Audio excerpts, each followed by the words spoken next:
ఇదే మాటలు ఎన్నికలకు ముందు నేను చెప్పా. చంద్రబాబు నాయుడు నమ్మడం అంటే చంద్రముఖిని నిద్ర లేపడమే అని. ఇదే మాటలు నేను ఎన్నికలప్పుడు చెప్పిన. చంద్రబాబు నాయుడు నమ్మడం అంటే పులి నోట్లో తలబెట్టడమే అని చెప్పి ఇదే మాటలే నేను చెప్పా. మేనిఫెస్టో ప్రజెంటేషన్ చేసేటప్పుడు ఇక్కడ ఇలా నిల్చొని ఇలా మేనిఫెస్టోని ఇలా చూపించా. మన మేనిఫెస్టోని ఇలా చూపిస్తూ వాళ్ళు చెప్పిన మేనిఫెస్టో హామీలను కూడా ఇలానే చూపిస్తూ చెప్పా. ఇది సాధ్యమయ్యేటివి కాదయ్యా చంద్రబాబు నాయుడు చెప్పేటివి. రాష్ట్రానికి సంబంధించిన బడ్జెట్ ఇది, మనం చేస్తూ ఉన్న బటన్లు నొక్కే కార్యక్రమం ఇది, దీనికే ఇంత డబ్బు ఖర్చు అవుతుంది.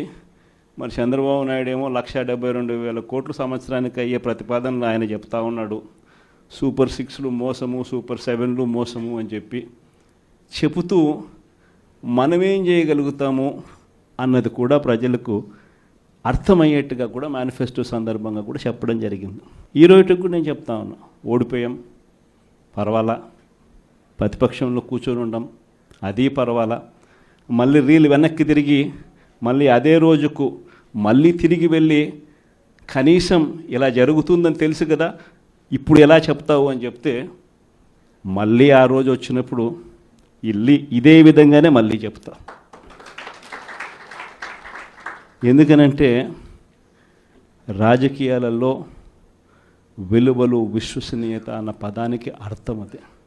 ఎన్నికలు ఎప్పుడొచ్చినా కూడా అదే విలువలు, అదే విశ్వసనీయత అన్న ఒకే ఒక్క పదం మీద మళ్ళీ వైఎస్ఆర్సీపీ మళ్ళీ అఖండ మెజారిటీతో మళ్ళీ గవర్నమెంట్. కానీ ఈసారి ఫామ్ చేసినప్పుడు మాత్రం ప్రజలకు చంద్రబాబు నాయుడు నైజం పూర్తిగా అర్థమైపోతుంది. కాబట్టి మనల్ని మళ్ళీ 30 ఏళ్ళు అక్కడే కూర్చోబెట్టే విధంగా కూడా ప్రజలు ఖచ్చితంగా అడుగులు వేస్తారన్న నమ్మకం నాకుంది. ఎందుకంటే ఈరోజు ఒకవైపున ఇచ్చిన హామీలన్నీ కూడా పక్కకి వెళ్ళిపోవడం అన్నది ఒక ఆస్పెక్ట్ అయితే, రెండో ఆస్పెక్ట్ ఏమిటి అని అంటే ప్రతి వ్యవస్థ నిర్వీర్యమైపోయింది.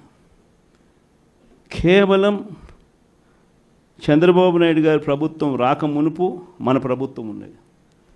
మళ్ళీ మన ప్రభుత్వంలో ఎలా ప్రతిదీ కూడా ఎలా పగడ్బందీగా ఎలా జరిగింది. Please subscribe .news.